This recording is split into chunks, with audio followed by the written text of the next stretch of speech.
Bonjour à tous, aujourd'hui nous allons parler à nouveau des banques comme dans la dernière vidéo. Aujourd'hui concrètement ce qu'on va faire c'est qu'on va analyser un certain nombre de VIP sur des banques. Donc j'ai été pioché dans la liste que vous avez juste ici. Et concrètement on va aller voir trois profils d'investisseurs qui sont un peu différents.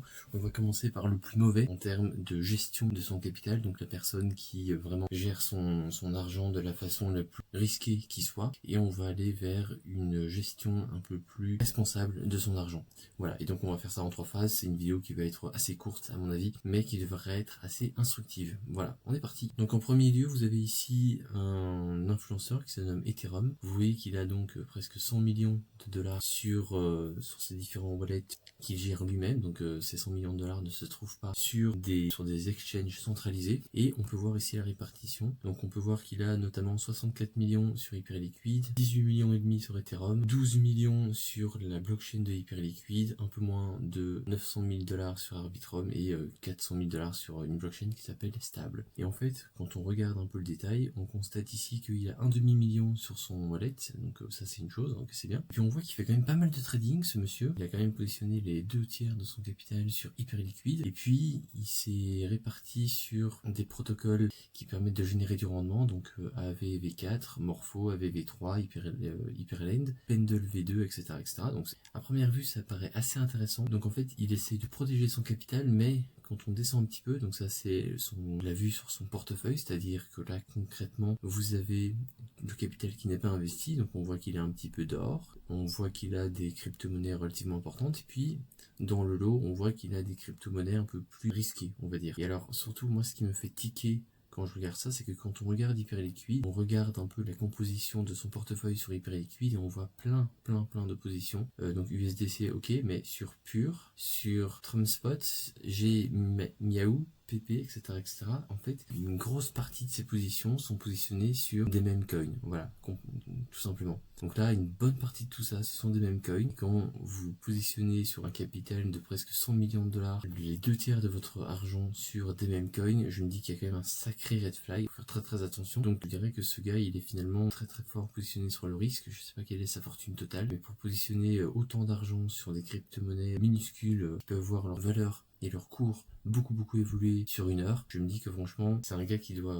apprécier les risques, et ce n'est pas ce que je conseillerais aux gens de faire. Alors ensuite on a ici un deuxième influenceur, Odessa. Alors lui il a un capital beaucoup plus modeste, le genre de capital que des gens qui seraient assurés en crypto pourraient mettre, à savoir 74 000 dollars. Donc là on voit que il est réparti sur un concurrent d'Hyperliquid qui s'appelle Lighter. Il a aussi l'argent sur la blockchain Base qui est une L2 de Ethereum. Il a de l'argent sur Ethereum. Il a aussi de l'argent sur Robinhood qui est visible sur des banques, et puis il a de l'argent sur Tempo et aussi un peu d'argent sur Polymarket. Alors ce que je trouve intéressant avec ce monsieur, c'est que lui, alors à nouveau, il a quand même pas mal d'argent sur Lighter, mais il a aussi finalement des sous sur des blockchains un peu plus solides. Et donc là ici on peut voir à nouveau la composition de son portefeuille. Bon, ça nous intéresse pas trop. On voit qu'il a donc de l'argent sur Lighter. C'est de l'argent qui est investi sur des positions longues, des positions short, et on voit aussi l'effet de levier qui est relativement important. Donc ça à nouveau il fait quand même pas mal de trading. Ça concerne la majorité de son portefeuille, donc à nouveau je ne conseillerais pas aux gens d'agir de cette façon. Enfin, si vous voulez conserver un capital important en crypto sur le long terme, ce n'est absolument pas ce que je vous conseillerais de faire, et rien de tout ça n'est un conseil d'investissement. Et puis alors ensuite ici, seulement après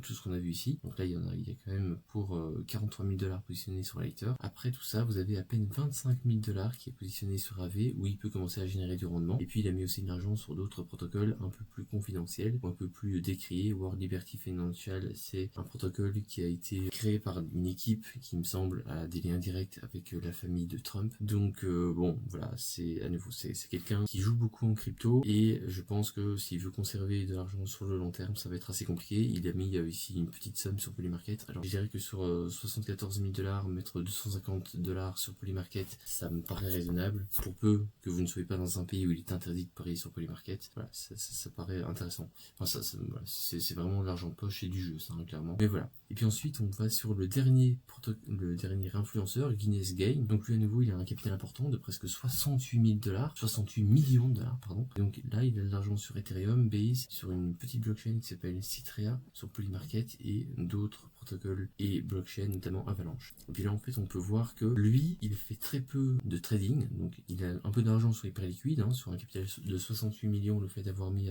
40 000 dollars sur Hyperliquid, c'est vraiment très raisonnable. Mais ce que j'aime bien avec lui, c'est qu'il a mis pas mal de sous sur des protocoles qui vont gérer l'argent de façon responsable, qui vont être visibles et traçables sur la blockchain, donc aussi bien Lagoon que Yield basique sur 40 acres, Accountable, et en fait Euler aussi, voilà, Pendle. En fait à chaque fois ce sont des protocoles qui vont vous permettre de générer des rendements de façon relativement prévisible. Ça c'est ce que je trouve vraiment intéressant. Il me semble que dans l'un de ces 3 protocoles, je ne sais plus exactement lequel, donc voilà, j'ai fait mes petites recherches et j'ai constaté que donc ici 40 acres, si vous allez sur leur site, eux ce qu'ils vont faire c'est qu'ils vont gérer les positions de liquidation d'un protocole qui s'appelle Aerodrome et qui est un DEX, donc une bourse d'échange de crypto-monnaies. C'est donc voilà Aerodrome qui est présente depuis longtemps. On sait aussi avec sur la blockchain base Aerodrome, Vélodrome qui est présent sur Optimistic, et puis sur d'autres decks un peu plus petits. Donc bon bref, ça pour dire que ici concrètement ce que vous allez pouvoir faire notamment, c'est que vous allez pouvoir racheter des crypto-monnaies à un prix un peu plus bas que le marché, puisque en général c'est des crypto-monnaies qui proviennent de liquidation tout simplement. Donc voilà, ça c'est ce que fait Acre. Mais en fait ce qui est intéressant c'est que c'est un petit peu dans cette veine là que sont ces autres protocoles que sont Lagoon, Yield Basic, Accountable, Euler, Pendle V2, voilà, qui est vraiment l'un des plus connus pour générer du rendement de façon relativement prévisible. Donc ça je trouve ça vraiment intéressant, et